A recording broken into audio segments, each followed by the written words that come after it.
Какво е приемна грижа, знаеш ли? Ами, имам някаква бегла представа, но не съм много запозната в дълбочина с нещата. Доколкото знам, това е грижа за дечица, които са останали без родители и е много хубаво измислено да бъдат взимани от домовете в семейства, които имат желание да се грижат за такива деца.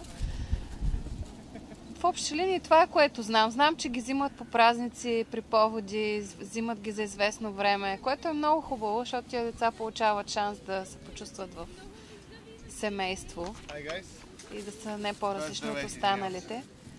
По навик. Как сте? Здравей. Аз съм...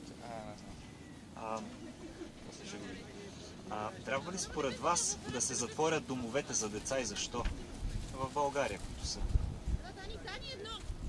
Честно казано, опитвам се да го осмисля този въпрос, но съвсем да се затворят тия деца, къде биха отишли. Според мен трябва да се подобрят условията в тия домове, защото неизбежен е факта, че остават деца без родители и те трябва да има къде да отидат.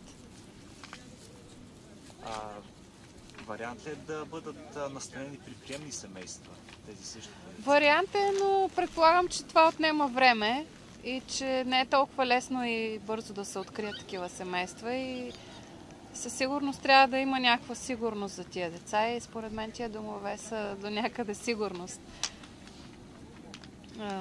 Добре.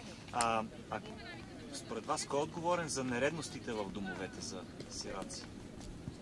Ами отговорността принадлежи на всички, според мен, като се започне от най-сериозната брънка държавата, която трябва да инвестира повече там и трябва да има и контрол, трябва да има такива